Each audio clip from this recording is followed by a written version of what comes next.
やっぱり明日も丸一日こんな天気みたいだね。やれやれ。今日の日中が嘘のようだぜ。George, Aniki, and I were killing time in front of the parlor television. At that point, Jessica returned. Her face was still blank, but it looked like she'd calmed down a little since we last seen her. マリアはまだ肖像画前？いや、さっき戻ってきて、今はそっちのソファーで寝てるぜ。マリアにはもう遅い時間だもんな。Looking at the clock, I saw it was a little past 10 p.m. Even if we were planning to stay up all night, it was about time to head back to our room. 一応うちのおふくろが屋敷にも部屋を用意してくれたんだけどよ。どうする？僕はゲストハウスに戻りたいかな。親たちの様子を見る限り、僕たちはお屋敷にいない方がいいと思う。俺も同感だぜ。子供は邪魔せず引っ込んでろって感じみてえだからな。おとなしくそうするさ。As we were talking about this, Aunt Rosa came into the parlor. She was looking all over restlessly, probably trying to find Maria. ローザおばさん。マリアならそこのソファーっすよ。ありがとう。すっかり眠っちゃってるわね。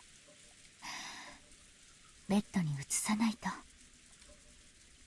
よかったら僕がベッドまで背負っていきましょうか。ありがとう。助かるわ。ジョージ君たちはゲストハウスに戻るの？それとも夏日姉さんが用意してくれた部屋に泊まるのかしら？今話し合ってました。ゲストハウスへ戻ろうかって話になったところです。そう。ならマリアも一緒にしてあげてもいいかしら。いとこのみんなと一緒の方がきっと安心できると思うしね。Behind those words, she seemed to be concealing some regret that the adults, herself included, had deeply hurt Maria's feelings. 任してくださいよおばさん。何しろこっちにゃマリアをあやすことに関してはエキスパートがいるっすからね。それは僕のことかい？僕だけじゃ無理だよ。みんなでだよ。そうだぜ。バトラだってあんなにもマリアと意気投合してふざけ合ってたじゃねえかよ。As we said this, Aunt Rosa smiled, looking truly happy. みんなありがとう。私たちの話し合いはだいぶ遅くまでかかりそう。だから申し訳ないけどマリアをみんなにお願いするわ。おーいマリア、熟睡か？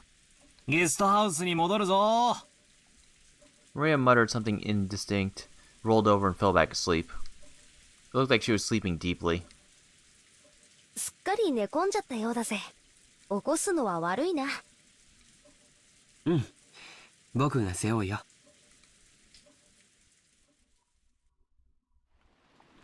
Maria's body was much lighter than it looked. I lifted her up and put her on George Aniki's back. It was raining hard outside and Aniki couldn't hold an umbrella and carry Maria at the same time. It looked like Aunt Rosa would come with us as far as the guest house to help out. However, when she heard that Uncle Krause's voice called out to her, she had no choice but to return. 困ったわね。もう戻らないと。皆さんゲストハウスまでお戻りですか？ As we left the hall on the way to the entrance, the door to the servant room opened and Shannon-chan stepped out. だいぶ暗くなっておりますので、私がご案内させていただきます。ちょうどよかったわ、シャノンちゃん。ジョージ君がマリアをおぶっていてくれるの。傘をさしてあげてくれないかしら。はい、かしこまりました。Shannon-chan brought umbrellas for each of us and a flashlight to guide the way. As we opened the front door, the downpour was quite terrific. It looked like we wouldn't have any spare time to take a pleasant walk and enjoy the nighttime rose garden. 兄貴、重くねえか？俺が背負うぜ。大丈夫だよ。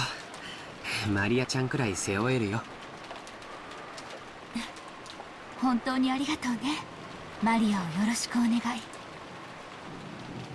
うん、わかりました。じゃあおやすみなさい、おばさん。それではお送りしてまいります。ええ、よろしく。 Aunt Rosa washed his sleeve. マリア、いつもごめんね。 Rosa's mumbling voice didn't reach the person in question, nor any of the kids, but disappeared beneath the sound of the rain.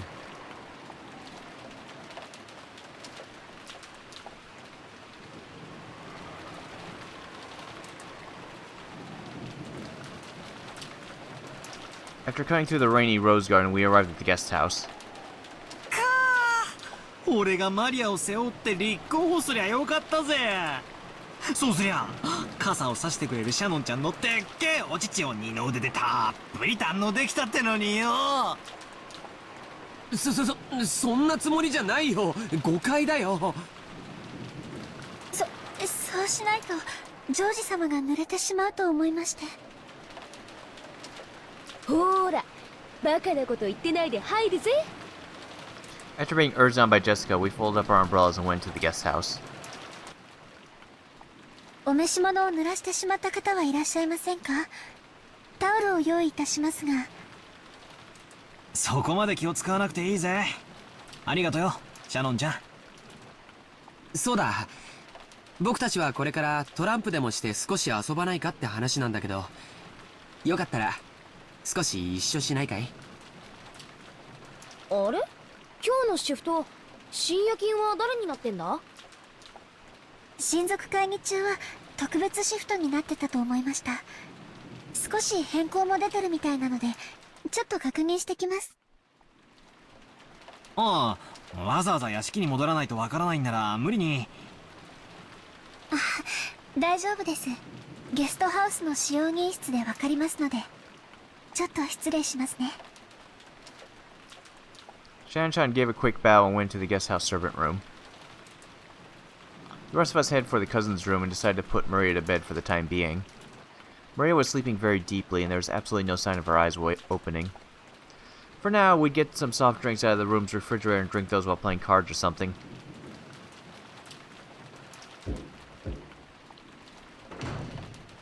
あれ、カノン君？源氏様までこちらに。今夜のシフトはどうなっているのでしょうか？クラウス様の命令があってね。シフトの大掛かりな変更があったんだよ。うん。ゴーダがお屋敷の深夜勤に変更になった。シャノンとカノンはゲストハウスの深夜勤。私と熊沢はゲストハウスに泊まるようにとのご命令だ。お前も今夜はこのままこちらにとどまるよう。たった今電話があった。ずいぶん大掛かりな変更ですね。お屋敷とゲストハウスの当番がまるっきり逆になってるじゃないですか。 Originally, Shannon and Ken had been assigned the night shift in the mansion, while the night shift in the guest house, where all the relatives were staying, had been assigned to Goda, who had an abundance of experience in entertaining. Kumasawa should have been sleeping at the guest house, while Genji should be sleeping in the mansion. However, it seemed Cross had suddenly ordered that the schedule be modified. The shifts at the guest house and the mansion had all been reversed, and Genji was spending the night in the guest house. 多分ベアトリーチェ様の手紙のせいだろうね。多分ってどうして？あんな怪しげな手紙が現れたらクラウス様が僕たちを疑うのは当然だからね。親方様直属の僕たちを極力親族会議の席から遠ざけたかったんだろうよ。Genji, Shannon, and Kana were all permitted to wear the Ushiramiya family crest, the one-winged eagle, as the servants who served directly under Kinzo. Of course, since they were working for the Ushiramiya family, they had to obey anyone's orders, but their only boss was Kinzo. Since only Kinzo had the right to employ them, even Cross could not have dismissed them of his own accord. Because of this, Cross and the others often viewed these three servants as Kinzo's underlings and shunned them. In fact, Kinzo seldom let anyone other than them enter his study. This sudden shift change was probably a clear expression of the sense of mistrust that had caused. Considering the time Kinzo had left to live, this would definitely be the last family conference before the problem of the inheritance came up. On top of that, the mysterious letter that claimed to be from Beatrice had dropped out of the blue. Cross definitely wanted to keep Kinzo's loyal subjects away from the table of such delicate and important discussion. ではすまんが、私は向こうでくつろがせてもらう。もし何かあったらすぐに呼ぶように。今夜のお客様は特別だ。はい、かしこまりました。源氏様。Genji nodded back and went back behind his screen, took off his jacket and slowly began to relax after a day's worth of tension. 今お戻りになられたのはお子様方。うん。親族の方々はお屋敷で会議を。だいぶ長引きそうな雰囲気だったかな。なら気楽だね。これ以上の深夜になって、しかもこの天気。多分親族の皆さんはお屋敷の方のお部屋にお泊まりさ。多分ね。源氏様がいないから言うけど、ゲストハウス行きになってちょっと嬉しかったかな。ふん、どうしてだい？意地悪な奥様やエヴァ様から離れられたから？それとも別の理由があるのかい？別の理由なんかありません。そっか。なら二人で深夜勤を頑張ろう。よろしく姉さん。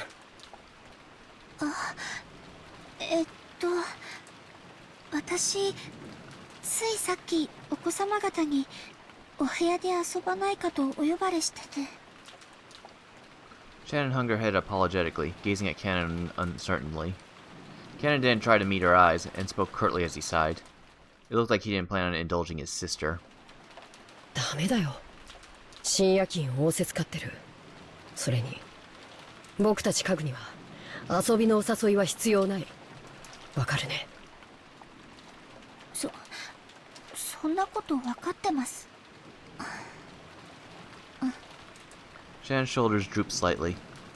She had already expected that Cannon, a stickler for rules, would say something like that, but she still seemed a little discouraged. As Cannon flipped through a logbook, he spoke without facing Shannon. ならお子様方お待たせしてしまってるね。深夜勤に当たってしまったからご一緒できないと謝ってこなきゃ。行ってきなよ。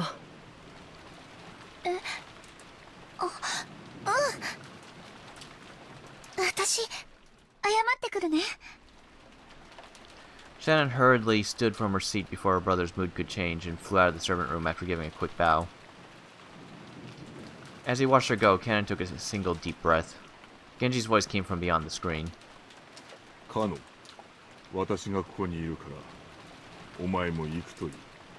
源氏様、誘われたのはシャノンだけです。僕は別に誘われては。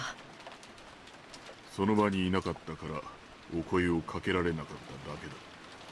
言えばお前も誘われている。たまには子供らしく遊んでくるといい。いえ、僕には必要ない行為です。人の子には遊びも必要でしょうが、僕らは家具ですから。そうか。姉さんだって家具です。人のふりをしたって後で苦しむだけなのに、僕はそれが分かっているから人に近づきたくないだけなんです。 Genji did not say anything after that.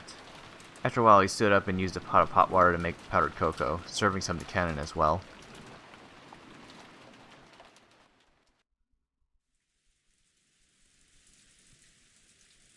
そりゃ本当かよ。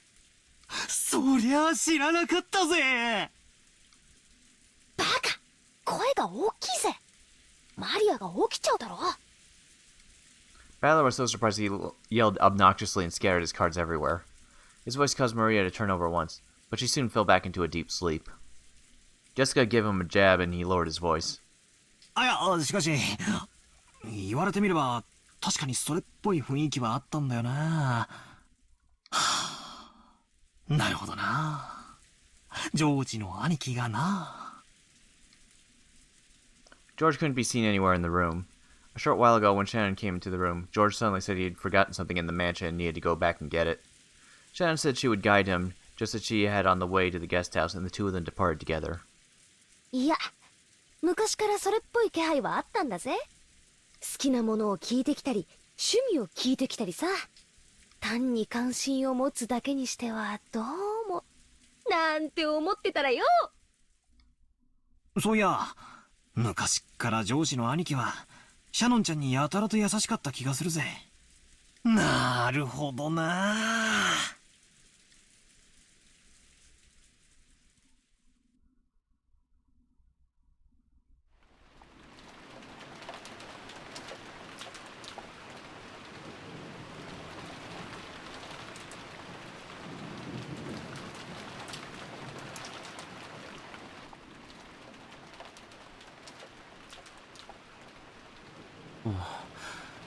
天気予報によると今夜が一番ひどいみたい。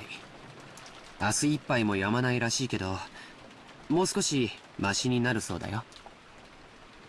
そうですか。では明後日までは船は来られないかもしれませんね。ジョージ様の月曜日のお勤めに差し支えが出ないか心配です。台風が来ていることは知っていたからね。万一に備えて月曜日には予定を入れなかったから大丈夫さ。こう見えてもスケジュールは先読みできるタイプなんだ。 George puffed out his chest, acting proud. Compared to the calm appearance George always had as the eldest cousin, he looked amusingly like a little kid. Shannon chuckled at this abrupt contrast. さすが。やがては会社を起こされる方はしっかりしていますね。やっぱり会社を起こすというのは大変だね。お金とかそういうのだけじゃないものがとても大事だって父さんのところで勉強していてわかるよ。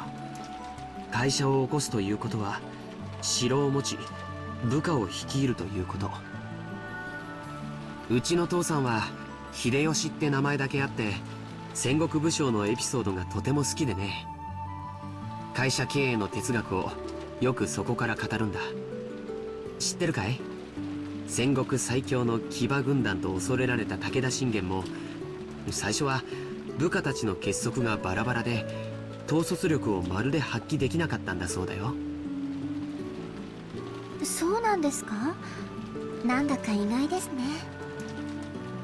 信玄は部下たちを結束させるため数々のリーダーシップを発揮してるんだよ。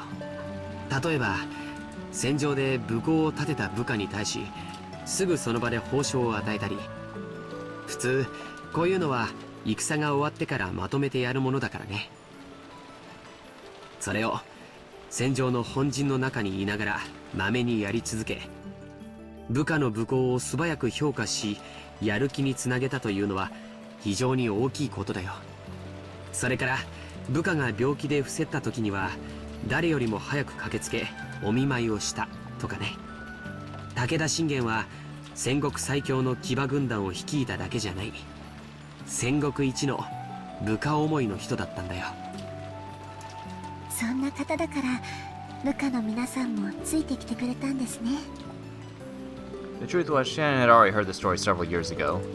But whenever a discussion of his father led to the sword topic, George would always glow and look like he was having a great time. So Shannon just smiled without interrupting, urging him to continue. 確かに資本主義の世界ではお金は力で石垣の高さでもある。でもね、戦も城も自分一人じゃ成り立たない。大勢の部下に支えられ、その力を借りて初めて成立するものなんだよ。それを理解してから父さんの背中を見ると、自分がいかに未熟で父さんがどれほどの切磋琢磨をして今日を築き上げてきたかがよくわかるんだ。ジョージ様はお父様のことをとても尊敬されているんですね。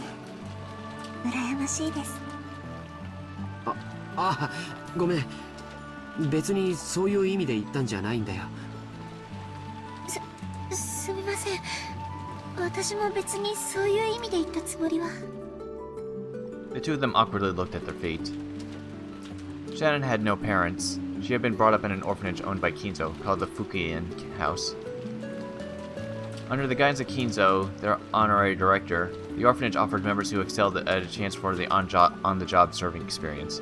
If their efforts met with Kinzo's approval, they'd be able to leave the orphanage and work as servants for the Ushiramiya family. This was considered to be the highest honor for those who lived in the orphanage. Servants from the Fukuin house also took names with the character on them while they served. So Shannon wasn't a real name.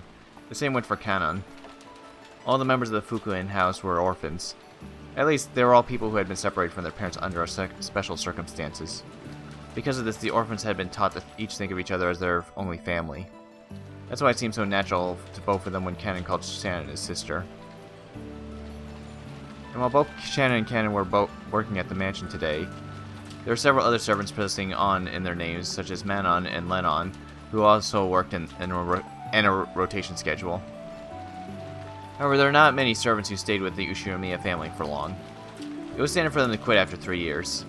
So you could probably say that Shannon, who had been working for 10 years, was a notable exception to the rule. Working as a servant for the Ushiramiya family was a heavy burden to bear, but the pay wasn't bad at all. Working for a full 3 years would earn more than what was needed to enter the mainstream society. That is why, even though the orphans realized what a harsh task working for the Ushiramiya family was, they still hoped to be accepted. Maybe the fact that Shannon managed to continue working for 10 years wasn't because she had more willpower than the other servants. Maybe she's gotten stuck working for 10 years because she didn't have the courage to say that she wanted to quit. Kinzo couldn't trust his own blood relatives, and those excellent servants sent from the Fukuin house were the only ones he could rely on. Because of that, Kinzo would sometimes allow them to wear the family crest, as servants under his direct control, and have them more close to him. もう勤めて10年近くになるんだっけ。だいぶお金も貯まったんじゃないかい？どうでしょう。別に私買いたいものも特にありませんし、ほんの何百万かあったってそれで残りの人生を過ごせるわけもありませんし。目標の額があってお勤めを続けてるわけじゃないのかい？そうですね。私はこのお屋敷以外に行くあてもありませんし、お嬢様とも他の使用人の子たちとも仲良くやれてますし、奥様には時折お叱りを受けますけど、バラの世話やお屋敷のお掃除も楽しいですし。でもそれはシャノンちゃんのサヨちゃんの人生じゃない。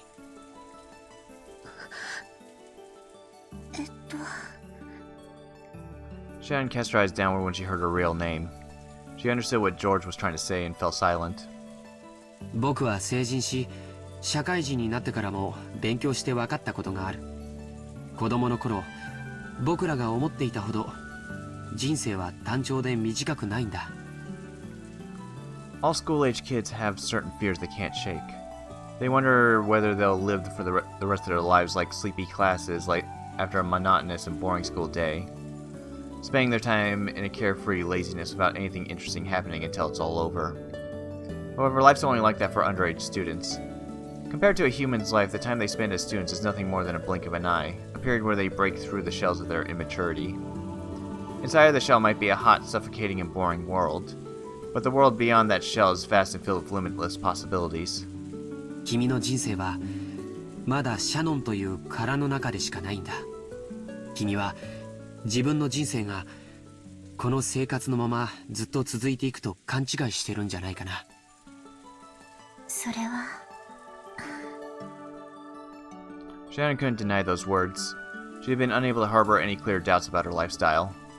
And since she'd never had any hopes or goals for changing herself, she'd lazily continued living the way she always had. And if asked whether this life was satisfying, she wouldn't have been able to nod. She may have been intentionally averting her eyes from the truth. Without George's admonishments, she would have continued pretending not to notice her real life slip away bit by bit, neglected. ジョージ様、私はこのままでいてはいけないのでしょうか。いけないよ。あ、それから今、ルール違反が一つあったね。George immediately gave a strict answer, then broke into a mischievous smile. Shannon already knew what she was being chided for, and she hung her head again, apparently embarrassed. 僕たちしかいない時は様はなしの約束だよ。約束では聞けません。ですがご命令でしたら聞かないわけにはいきません。私は家具ですから。じゃあ命令だよ。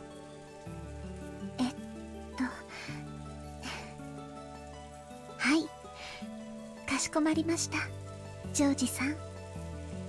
As Shannon hung her head, her face red, she said George's name again, this time following it with San. それでいいよ、さよちゃん。 George smiled at Shannon, no, Sayo, to praise her small act of bravery. The short exchange alone made it clear how far back their relationship must have stretched. For a long while, the two talked as if the weather raging about them didn't even enter their thoughts. They talked about the many memories they'd built during their relationship that no one else knew about. Every once in a while, a flash of lightning would attempt to interrupt them, but this could sully neither the roses nor the time they spent blushing at each other.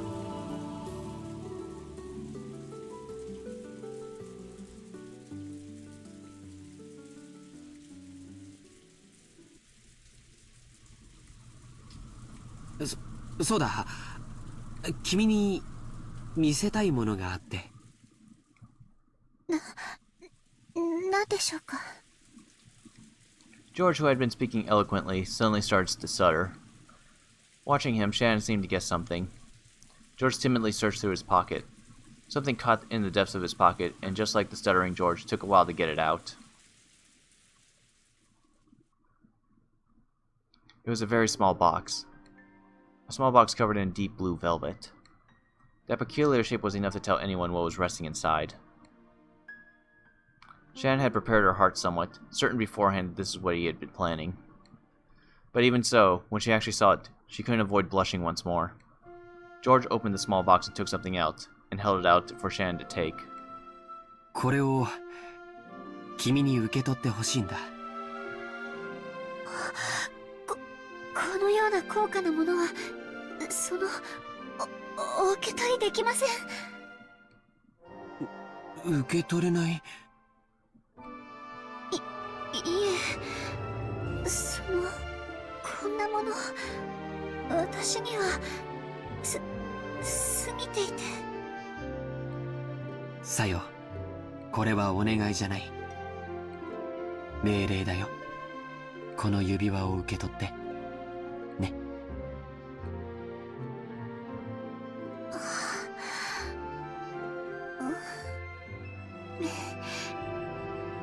命令では従わなくてはなりません。そうだね。いい子だよ。 Shannon, not wanting to show her bright red face, timidly accepted the ring from George's hand while still staring at the ground. That ring wasn't a simple accessory. It was a notable object, meant since ancient times to be offered to a special woman under special circumstances. Therefore, while George could order her to take it, he could not order anything beyond that. Anything beyond that would depend, not on an order, but on Shannon, no Sayo's own will. だから、ここからはもう命令じゃない。さよ、明日までに言葉でない形で返事がもらいたい。わかるね。どうすれば。もうこれ以上は命令じゃないから、僕は君に命令はしない。でも、指輪は指にするものだからね。気に入ってくれたなら、好きな指につけてくれればいい。Shannon had only pretended not to know. She had already understood what he wanted her to do. But she was standing at a huge crossroads of her life. もうこんな時間だね。今夜はこれくらいにしよう。George turned away from Shannon, acting just a bit bluntly. 君に左手につけてほしいと命令することもできるかもしれない。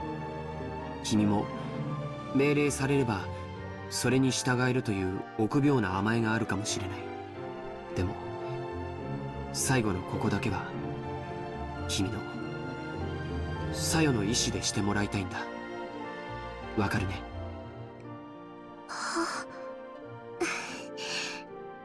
はい。だからそれが命令。今夜よく考えて明日その返事を見せてほしい。Shannon nodded back. Today was the culmination of their many days spent together. This moment certainly hadn't come as a surprise to Shannon.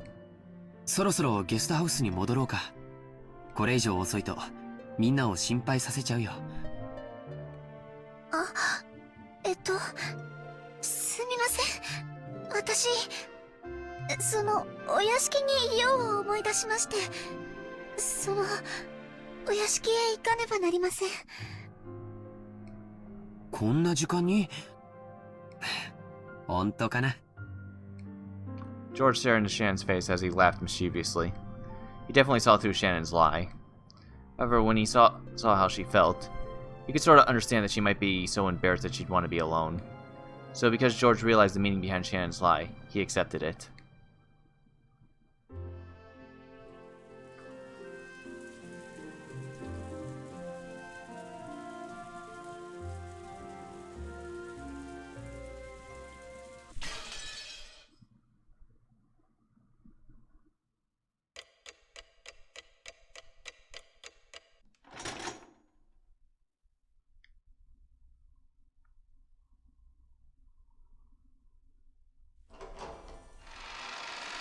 Shannon entered the entrance hall to the mansion with a tottering gait.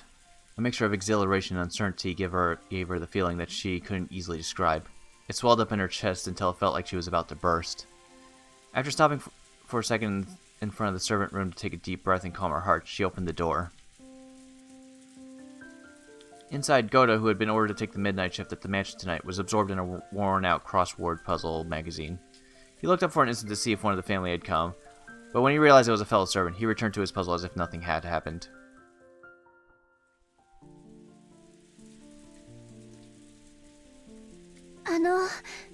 源氏様より郷田さんのお手伝いにつくように言われてまいりました。ああ、そうですか。それは助かります。そろそろ戸締まりの見回りに行きたかったのですが、ここを開けてもいいものか困っていたのです。何しろ旦那様方の会合はまだだいぶ続きそうですからね。いつ何時お茶のご用命があるかもわかりませんし。そうですよね。ではどうしましょうか。私が留守番を。ではシャノンさん、申し訳ありませんがお屋敷内の見回りをお願いします。私はここで親族の皆さんのご用命の待機をしておりますので。はい。 Shannon was slightly disgusted. Even though she'd come here to help out as a favor, she was casually being forced to do the job of the person actually on duty. Furthermore, after one-sidedly forcing the task on her, Goda returned to his magazine once again and became immersed in his crossword puzzle. Shannon bowed her head as a token sign of respect for her elder, and then left the room to patrol the mansion. Thanks to her being a bit ticked off, she managed to suppress that floaty feeling she had been having until just now. And anyway, she couldn't let Genji or Cannon see her looking like this. She wanted a little time to herself until her heart calmed down, so maybe going on patrol wouldn't be so bad.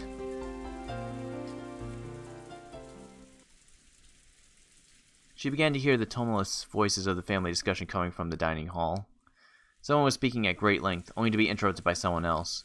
The second person also began to speak in a very long, drawn-out fashion, yet another person interrupted. They kept on repeating. It was as though their displeasure was seeping out through their voices. She had been told to go to the guest house, so it would be bad if Kraus discovered her. Thinking this, Shannon dashed past the dining hall. Then she went along a prearranged route through the dark mansion, checking that all the locks were secure. She walked down the hall, checking each window. There were no humans on Rokujima other than those connected to the family, so locking up didn't really serve much of a purpose. No one had been in the habit of locking up at the Urshimuya head family, at least not until Natsuki had scolded them for being careless. The metal fixtures on the windows were ice cold, and as she checked them one by one, the glow in her heart seemed to cool down.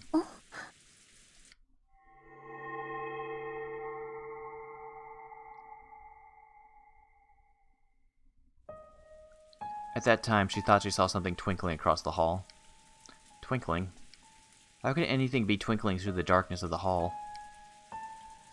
She figured she must have been imagining it, but she still held her breath. Grasping a curtain, she fearfully gazed down the hall. However, other than the occasional crack of thunder brightening the hallway, she was unable to glimpse any flicker again. It must have been her imagination after all. Maybe her heart was so agitated that she'd seen something that didn't even exist. Shannon went back to checking the windows. However, a certain unnerving memory was resurrected in the back of her mind. It was that ghost story, which has been passed down among the servants who served the Ushiramiya head family. The mansion had two different masters, one of the day and one of the night. Beatrice, the master of the night, would sometimes fly around the mansion in the form of sparkling butterflies. That was the story. Come to think of it, didn't Kanekun once say that he'd seen it with his own eyes? Though he got sulky when I said he must have imagined it and refused to believe him. Could it possibly be true? The roar of the thunder gave no answer.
Genji tightened his bow tie and looked outside through a crack in the curtains. Maybe the rain had died down a tiny bit since the previous night, but the thick rain clouds didn't seem like they'd letting any trace of the morning sun get by. The morning was dim and far from refreshing. やはり今日いっぱいはやみそうにないか。お待たせしました、源氏様。Kanon finished checking his appearance and exited the washroom. On their normal schedule, it was rare for anyone to have to suffer going straight from midnight shift to an early morning shift. They were on a special schedule for the 2 days of the family conference. However, unless the typhoon passed today, the relative stay on the island would last until tomorrow. Kanon thought it would be best to be prepared for the special schedule to last an extra day. The two of them left the guest house opening their umbrellas. The rose garden had been devastated by wind and rain on the previous night. Even though they spent several days making it beautiful to welcome the guests, one stormy night was enough to ruin it. Canon sighed. The two headed for the mansion. They were supposed to meet up with Goda and prepare breakfast. Goda was such a perfectionist that he probably already woken up, and was probably already preparing breakfast as exquisite and elegant as glasswork. They reached the overhang by the entrance to the mansion and folded up their umbrellas. Genji took a bundle of several keys from his pocket and unlocked the front door. The Ushiramiya family mansion was the only thing on Rokunjima, so in the past they hadn't been in the habit of locking up. However, Natsume had ordered that the mansion be locked up from midnight to early morning. Ever since then, unlocking the door in the early morning had become part of the servants' morning shift. This task has been given to Genji and Kanon, so that Goda could start preparing breakfast as soon as he woke up. Silence has fallen in the mansion, giving the impression that the mansion itself was still asleep. では、朝の仕事を始めよう。はい。 The two of them split up and began opening curtains throughout the mansion. If the curtains stayed closed, the mansion would remain enveloped in a faint darkness, as though it were still trapped in the previous night. Following a well-rehearsed procedure, Kanon went around the mansion, opening the curtains for one window after another without having to retrace his steps once. Even with this horrible weather, drawing the curtains made it feel like just a little bit like morning. While doing that, he passed in front of the kitchen.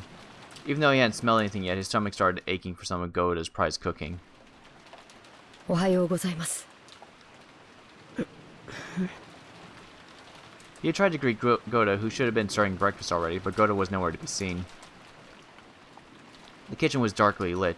Not only were the curtains not open, but the fans wasn't even running. It was so cold without any trace of a fire being lit, so of course there were no signs of breakfast being made either. Though it would have been inexcusable, perhaps Goda had overslept. Even servants are only human. They sometimes sleep in and show up late. In the rare case as such a thing happens, it's part of a servant's code to hide the unsightly scene before anyone notices and smoothly cover it up, and make sure the family never even realized anything had gone wrong. Kanon took the receiver of the phone that had been fitted to the wall and dialed the number for the extension line in the servant's sleeping room. He couldn't hear the characteristic sound of the dial tone. Kanon tried picking up the receiver again, and even so, he couldn't hear the usual dial tone. He tried dialing again, but it had no apparent effect. Could the lightning last night have damaged some machine, breaking the extension line? The equipment in this mansion was all worn out. Kanon fully understood that even the smallest thing could have caused it to break down. He gave up trying to wake up Goda with the phone and dashed over to the servant's sleeping room.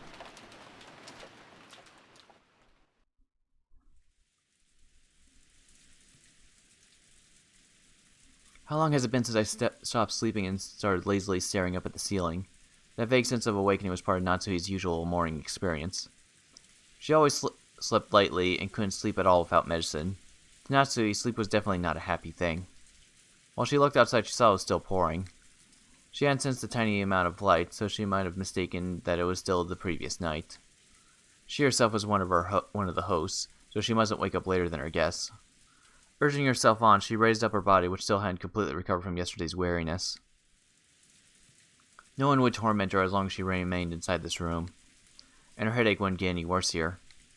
This room was the only place she could find peace. So when she left, it meant returning to the world where her husband's siblings kept trying to stab each other in the back. In that case, wouldn't it be better just to stay locked up in this room forever? That ridiculous notion brought a bitter smile to Natsuhi's face.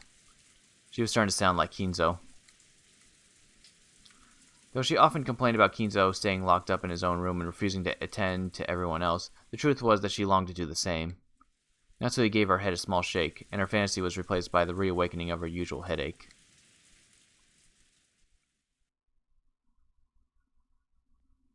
When she reached for the doorknob trying to leave the room, her hand touched the scorpion charm that she hung from it before going to sleep the previous night. It was Maria's charm, which Natsuhi had received from Jessica. Didn't Jessica say something about it having the power to repel magic, telling her to hang it from her doorknob? Maybe it was thanks to that charm that at least this room had been protected from the malice of her husband's siblings. As she thought this, her mood began to get a little more cheerful. ジェシカのおかげで少しはゆっくり眠れたということかしら。 Then Natsuhi remembered. That's right, last night I promised Jessica I'd give her a charm of my own exchange for this one, didn't I? Natsui opened a drawer in her dresser and took out an antique accessory case that she had treasured since she was a child. Inside, there was many small objects that Natsui had thought were valuable at the time. From amidst those, she pulled out a red pouch. Inside was a small round mirror about 10 centimeters across.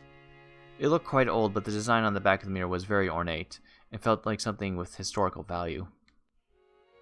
At the very least, it seemed much more authentic than the other charm, which looked like a plastic scorpion keychain.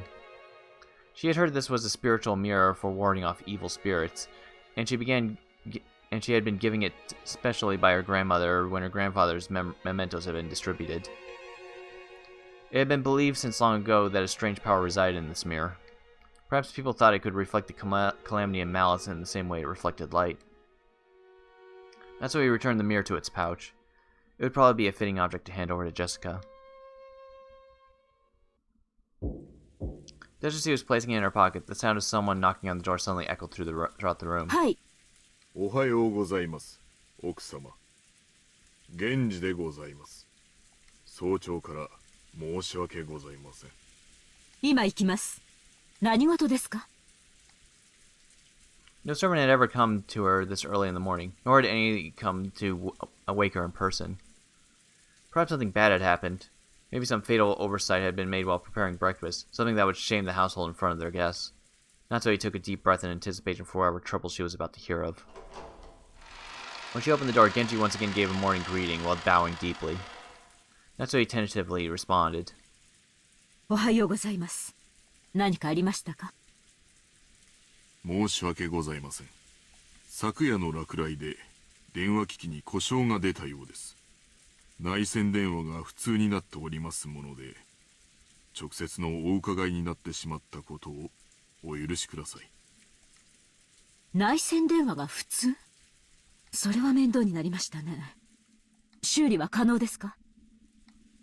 残念ながら故障箇所がわかりません。後で業者を呼んで修理させたいと思います。ということは、この台風が過ぎるまでは修理不能ということですか。つまり、客人たちの滞在中はずっと普通ということですね。客人たちのお世話に支障は。出ないよう最善を尽くします。結構です。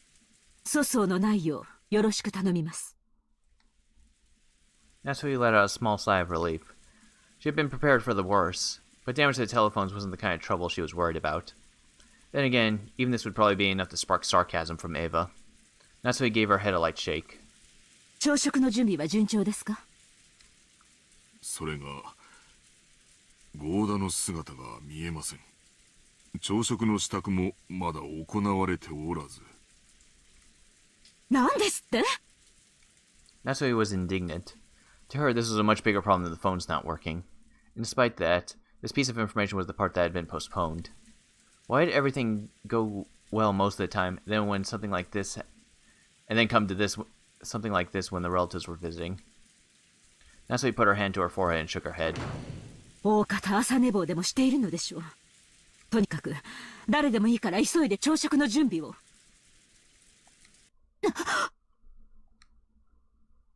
Natsui exited into the hall and turned around for a second to close the door to her room. The creepy thing she saw there silenced her completely. It was an unpleasant sight, as though someone had dipped their fingers in reddish-black liquid and scratched at the door around the doorknob. It was probably some sort of awful prank, arranged by some person who wanted to make it look like they tried to force the door with bloody hands. これは悪趣味な。私も今ここにお伺いして初めて気づきました。後ほど清掃いたします。大方、趣味の悪い客人の冗談でしょう。不愉快です。実に不愉快です。Who in the world would pull such a childish and disgusting prank? Natsuya had a pretty good idea, but of course there was no proof. So even if she pushed the issue, it just seemed as though she was just making a fuss about nothing. In fact, it would surely be better to act as though she hadn't even realized that such a prank had been played on her. Natsuya gave the order to have it cleaned and headed off to the parlor with a squeak of her heels.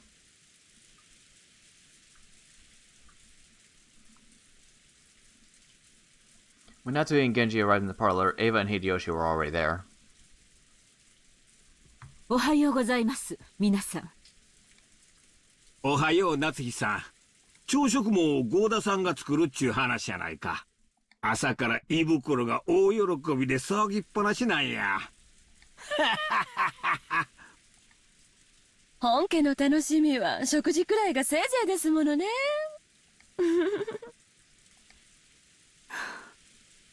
エヴァさんも朝からご機嫌がよろしいようで何よりです。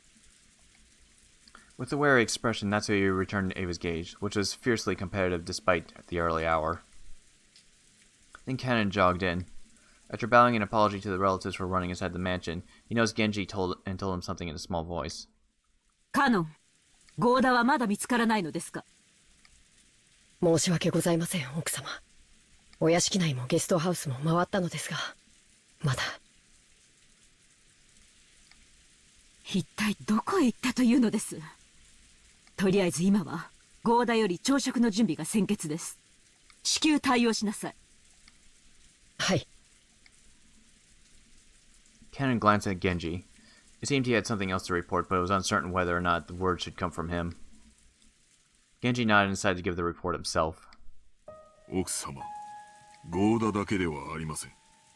旦那様の姿もありません。主人が？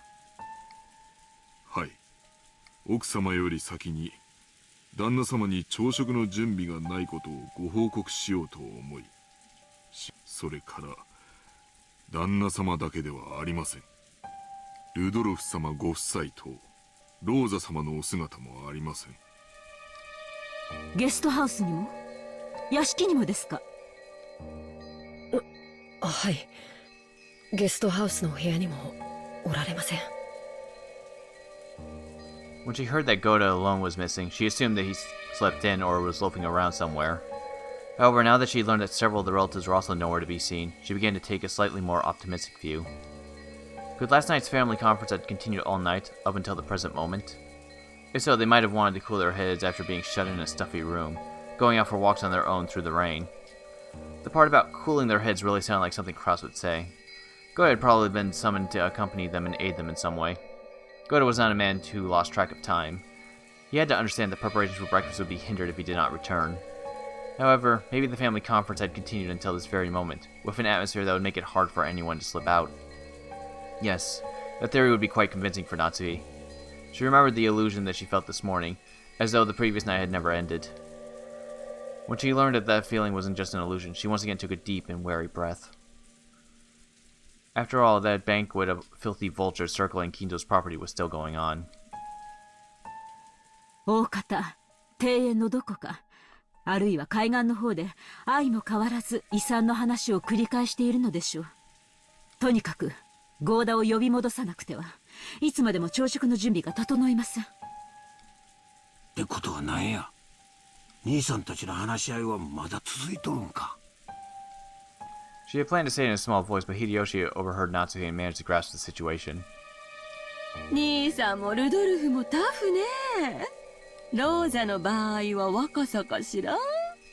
私たち、夕べの24時過ぎにはもう眠くてベッドに戻らせてもらったんだけど、確かにあの時点でも、まだ兄さんたちは熱論を交わしてたわ。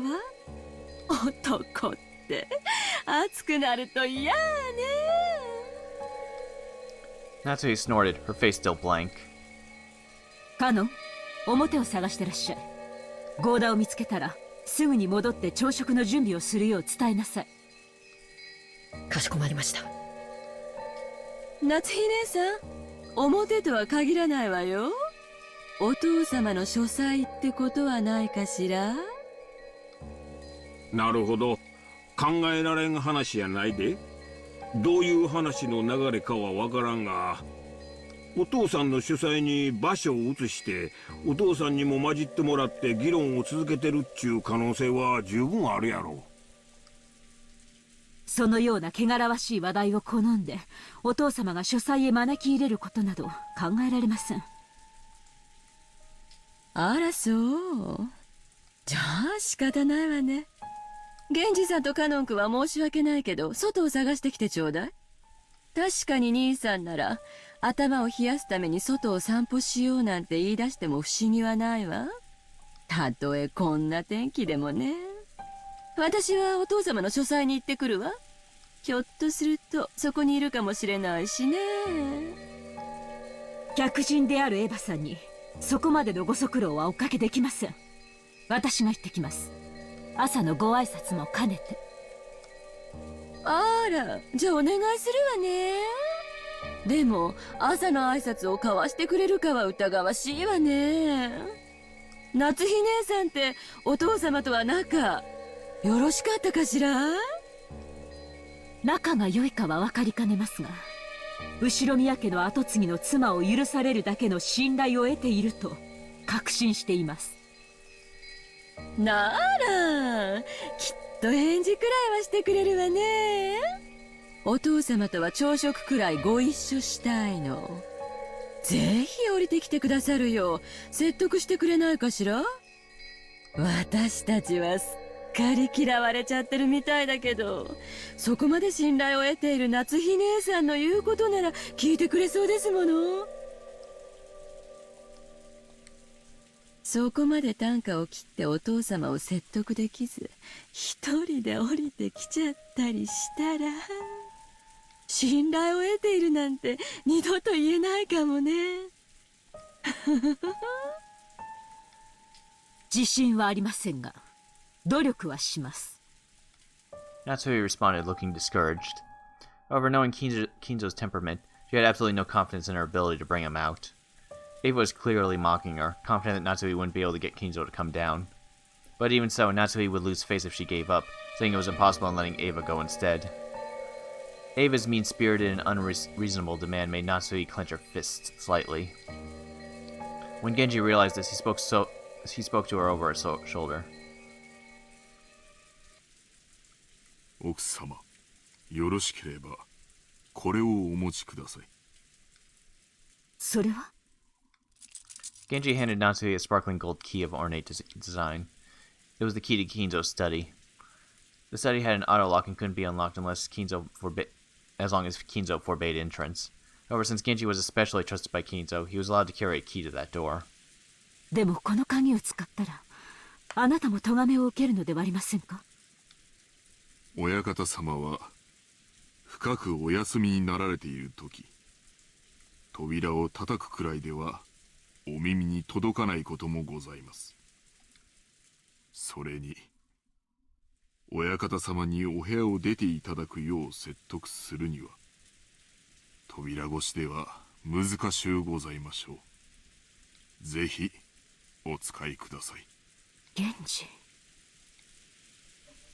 Until now, Natsui had thought of Genji as a cold servant who wouldn't do anything for her, since he worked directly under Kinzo. But it looked like she would have to alter her understanding of him. She wanted to communicate her gratitude, but then Genji had already turned his back on her and was walking down the corridor of cannon. But as Natsui watched them go, the words directed at her from behind were sneering. じゃあお父様を必ず連れてきてね。息子のかわいい嫁の言うことですもの。きっと聞いてくれるわよ。私たちは客人だからここでのんびりくつろがせてもらうわ。予算買えば口が過ぎるで。すまんが夏日姉さん、お父さんのことをよろしく頼むわ。Without answering, Natsui forcefully spun around on her heels and quickly left that place.